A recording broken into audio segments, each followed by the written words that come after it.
கண்ணியமிக்க சகோதர சகோதரிகளே, அல்லாஹ்வின் நல்லடியார்களே, அஸ்ஸலாமு அலைக்கும் வரஹ்மத்துல்லாஹி வபரகாத்துஹு. அல்ஹம்துலில்லாஹ். அல்லாஹும்ம ஸல்லி அலா முஹம்மதின் வ அலா ஆலி முஹம்மதின் வபாரிக் வஸல்லிம். நம்ம ரொம்பவே அருமையான ஒரு வார்த்தையை பார்க்க போறோம். அல்லாஹ் நமக்கு குர்ஆனிலே கற்றுத் தருகிறான். நீங்க வாழ்க்கையில எந்த பிரச்சனையில இருந்தாலும் சரி, எந்த கஷ்டத்துல இருந்தாலும் சரி, இந்த ஒரு வார்த்தையை கூறுங்கள். அல்லாஹ்வுடைய உதவியும் உடனே வந்து சேர்ந்து உங்களை அந்த கஷ்டத்திலிருந்து வெளியேற்றக்கூடியவனாக அல்லாஹ் இருக்கிறான்.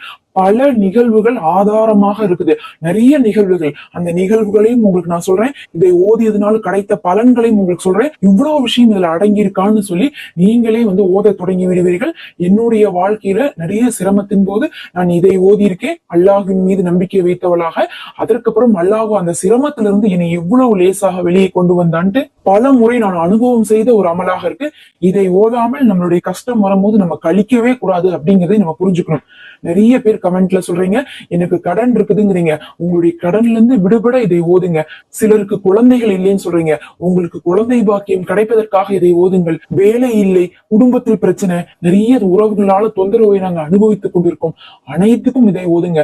யார் உங்களுக்கு கெடுதல் செய்தாலும் சரி, எந்த ஒரு நல்லதும் நடக்கிறதுக்கு வழியே இல்லாமல் கதவுகள் எல்லாம் அடைக்கப்பட்டிருந்தாலும் சரி, அடுத்த நொடி நான் என்ன செய்ய போறேன்னு தெரியலையே அப்படின்னு இருந்தாலும் சரி, இந்த ஒரு வார்த்தையை ஓதுங்கள். அல்லாஹ் நமக்கு குர்ஆனிலேயே கற்றுத் தருகிறான். நபி ஸல்லல்லாஹு அலைஹி வஸல்லம் அவர்களும் நமக்கு வழிகாட்டி இருக்காங்க. அந்த வார்த்தையை தான் நம்ம இன்னைக்கு பார்க்க போறோம். அதை எப்போ ஓதணும், எத்தனை முறை ஓதணும், அதை யாரெல்லாம் ஓதி பலனடைந்திருக்காங்க, என்ன சிறப்புகள் எல்லாம் இருக்குன்னு சொல்லிட்டு முழுமையாக நம்ம பார்க்க போறோம். ஸ்கிப் பண்ணாம பாருங்க. இன்னும் நம்ம சேனலை சப்ஸ்கிரைப் பண்ணாம இருக்கோங்க, மறக்காம சப்ஸ்கிரைப் பண்ணிக்கோங்க.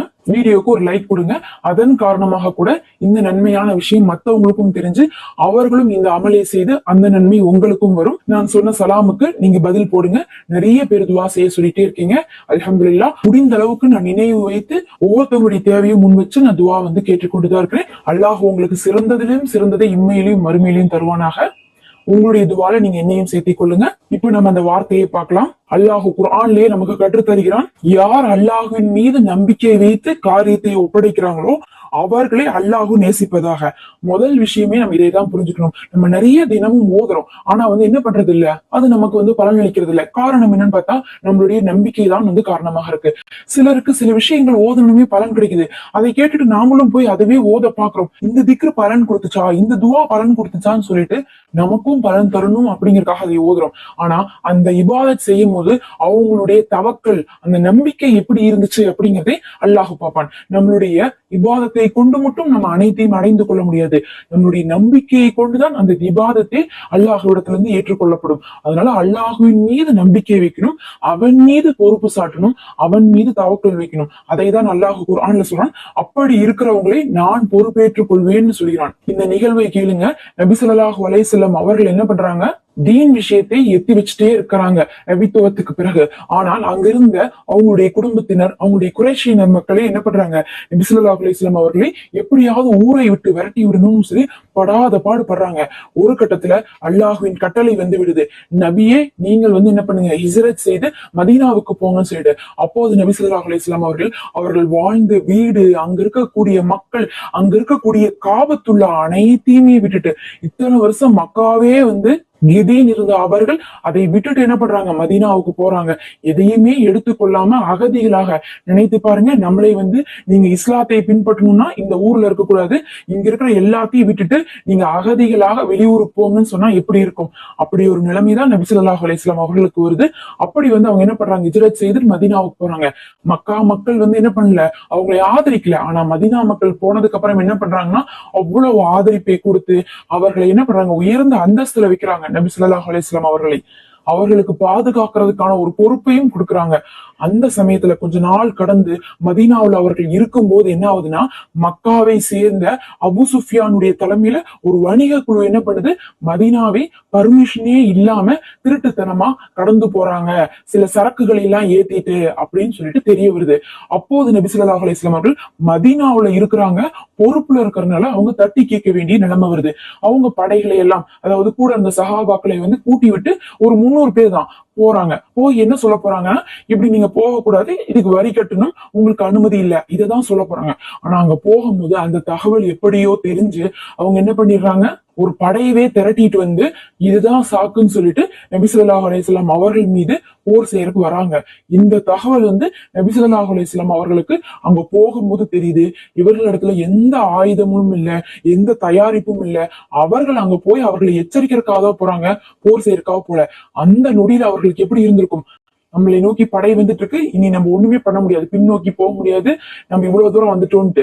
அப்ப அவங்க சொன்னாங்க அஸ்புன் அல்லாஹு நிஅமல் வக்கீல், அல்லாஹுவே போதுமானவன் சொன்னாங்க. நான் அல்லாஹுவின் மீது தவக்கல் வைக்கிறேன், அவன் மீது நம்பிக்கை வைக்கிறேன், அவன்கிட்ட நான் என்னுடைய பொறுப்பு ஒப்படைக்கிறேன், அவன் பார்த்துப்பான்னு சொன்னாங்க. அவ்வளோ பெரிய படை, ஏனை படைகளோடு எல்லாம் வந்தாங்க. ஆனா என்ன ஆச்சு? அனைவருமே என்னன்னாங்க, தோத்துதான் போனாங்க. ஆனா இங்க பார்க்கும்போது சஹாபாக்கள்ல வெறும் 313 பேர் தான் இருந்தாங்க பத்ர். ஆனா இவர்களுக்கு அல்லாஹ் என்ன பண்ணான்?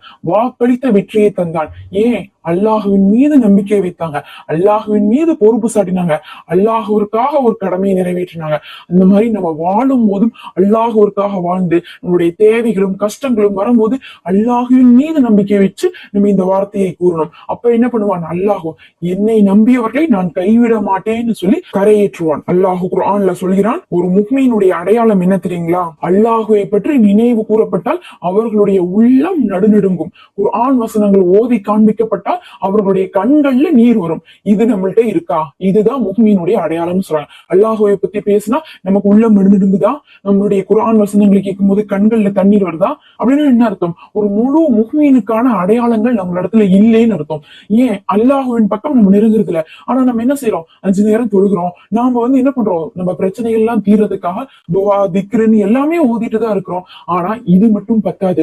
அவன் மீது வைக்கக்கூடிய நம்பிக்கை, அவன் மீது நம்ம வைக்கக்கூடிய பாசம், அதுதான் என்ன பண்ணும்? அல்லாஹ் சொல்லக்கூடிய அடையாளமாக இருக்கு. இதுதான் நம்மளுடைய துவாக்கள்லாம் ஏற்றுக்கொள்ளாமல் இருக்கிறதுக்கான காரணமும். நமக்கு மட்டும் கஷ்டம் வந்தா ஏன் அல்லாஹ் உதவ மாட்டேங்கிறான் உடனே? ஆனா நபிமார்களுக்கு கஷ்டம் வரும்போது உடனே உதவுகிறானே. உலகமே எதிர்த்துச்சு. யார் எதிர்க்கல? இப்ராஹிம் அலைஹிஸ்ஸலாம் அவர்களை. அந்த ஊர்ல இருக்கக்கூடிய ஒருத்தவங்க விடாம எல்லாரும் இப்ராஹிம் அலைஹிஸ்ஸலாம் அவர்களை கொன்னு விடணும்னு சொல்லிட்டு முயற்சி பண்ணாங்க. ஒரு பெரும் தீக்குண்டத்தை ஏற்படுத்தி நபி இப்ராஹிம் அலைஹிஸ்ஸலாம் அவர்களை தூக்கி வீசிடலாம். ஏன்னா இவங்க சிலைகளை எல்லாம், நாம வணங்கக்கூடிய சிலைகளை அசிங்கப்படுத்திட்டாங்கன்னு சொல்லிட்டு அந்த ஊர்ல இருக்கக்கூடிய அனைவரும் முயன்ற போது, அப்போது இப்ராஹிம் அலைஹிஸ்ஸலாம் அவர்கள் என்ன சொன்னாங்க? பின்வாங்கினாங்களா? அழுதாங்களா? போய் கெஞ்சினாங்களா?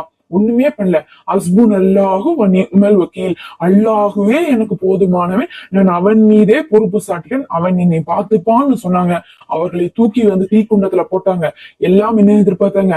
அவ்வளவுதான், உள்ளக்குள்ள பஸ்பம் ஆயிருப்பாருன்னு நினைச்சாங்க.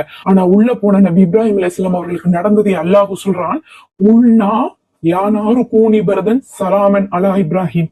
சுப்ஹானல்லாஹ். அல்லாஹ் சொல்றான், அந்த நெருப்புக்கு நம்ம கட்டளை இட்டோம், நெருப்பே நீ குளுமையாக மாறிவிடுன்னு சொல்லிட்டு. சுப்ஹானல்லாஹ். அவர்களுடைய உடம்புல இருக்கக்கூடிய ஒரு முடியை கூட அந்த நெருப்பால பஸ்பம் செய்ய முடியாத அளவுக்கு, தீண்ட முடியாத அளவுக்கு, கருக்க முடியாத அளவுக்கு அந்த நெருப்பானது குளுமையாக மாறிச்சாமா. எப்படி இதெல்லாம் நடந்துச்சு? யாருக்காவது இப்படி நடந்திருக்கா? ஏன்னா அவர்கள் ஈமானோடு அல்லாஹ்வை அழைத்தார்கள். இந்த ஈமான் நம்ம இடத்துல இருக்கணும், அந்த தக்வா நம்ம இடத்துல இருக்கணும். அல்லாஹ் நிச்சயமாக நமக்கு கொடுத்துருவான்னு சொல்லி அவர்கள் போயிருக்காங்க. அதே போல நபி மூசா அலைஹிஸ்ஸலாம் அவர்களை ஃபிரௌன் துரத்தி கொண்டு வருகிறான். கடல் முன்னாடி இருக்குது.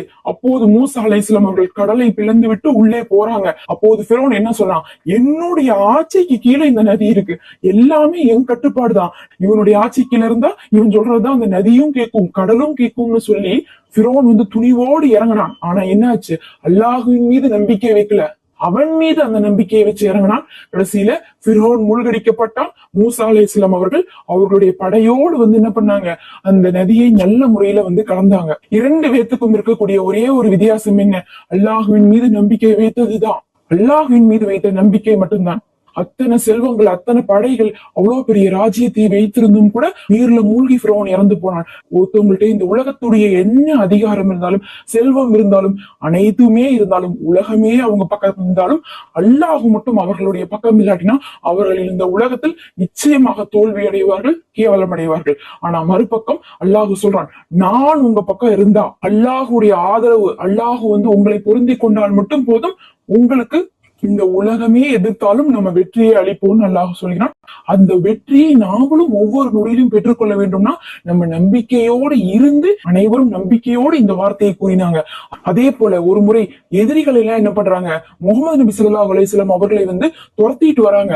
அப்போது 2 பேர் தான், ஒண்ணு நபி ஸல்லல்லாஹு அலைஹி வஸல்லம் அவர்கள், இன்னொன்னு அபூபக்கர் ரலியல்லாஹு அவர்கள். இவங்க 2 பேர் தான் என்ன பண்றாங்க, போய் ஒளியறாங்க. ஒளியும் போது என்ன பண்றாங்க, ஒரு குகைக்கு கீழே ஒளிஞ்சிடுறாங்க.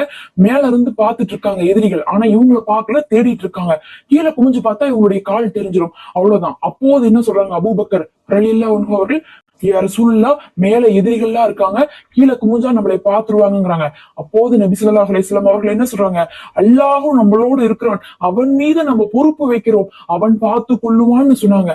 நம்ம எப்போது ஒரு பிரச்சனை வரும்போது அல்லாஹ் நம்மளோட இருக்கான், விட்டுருங்க, அவங்க என்னமோ செஞ்சுட்டு போறாங்க, அவங்கள்ட்ட எவ்வளவோ காசு இருந்துட்டு போட்டும், அவங்க நமக்கு எவ்வளவோ தீங்கு செஞ்சுட்டு போட்டும், அல்லாஹ்வும் நம்மளோட இருக்கிறான்னு உணர்ந்து நம்ம சொன்னோம்னா அப்போது எதிரிகளுக்கு என்ன நடந்துச்சு தெரியுங்களா? அப்போது நபி ஸல்லல்லாஹு அலைஹி வஸல்லம் அவர்களை அந்த எதிரிகள் கண்ணில் படவிடாம அல்லாஹ் பார்த்தால் அங்கிருந்து விலகி போறாங்க. நபி ஸல்லல்லாஹு அலைஹி வஸல்லம் அவர்களும் அபூபக்கர் ரலியல்லாஹு அன்ஹு அவர்களும் சேஃபா வெளியே வராங்க. அந்த மாதிரிதான் நம்ம ஒரு கஷ்டத்துல இருக்கும்போது, பெரும் கஷ்டமா தெரிஞ்சாலும் சரி, நம்பிக்கையோடு இந்த வார்த்தையை ஓதுங்கள், அல்லாஹ்வின் மீது நம்பிக்கை வைங்கள், அல்லாஹ் உங்களை வெளியே கொண்டு வருவான். மிக முக்கியமாக இதை பத்தி பார்க்கும்போது சிலர் என்ன சொல்றாங்கன்னா 313 முறை இதை ஓதணுங்கிறாங்க.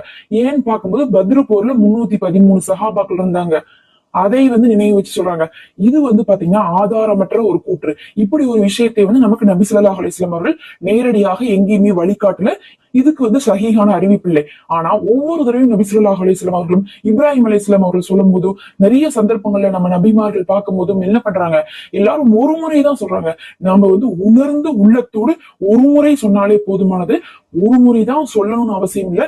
எவ்வளவு முறை வேணா அல்லாஹ்வின் மீது நீங்க நம்பிக்கை வைத்தவர்களாக ஓதிக்கொண்டே இருக்கலாம். ஆனா சிரமமும் கஷ்டமும் துன்பமும் பிரச்சனையும் வரும்போது ஒரு நொடி, அவ்வளவுதான். இதை முதல்ல சொல்லிட்டு தான் நீங்க அடுத்த வேலையை யோசிக்கணும். ஹஸ்புனல்லாஹு வ நிஅமல் வக்கீல், அல்லாஹ்வே எனக்கு போதுமானவன், அவன் பார்த்துப்பான், அவனுடைய பொறுப்பை நீங்க விட்டுருங்க.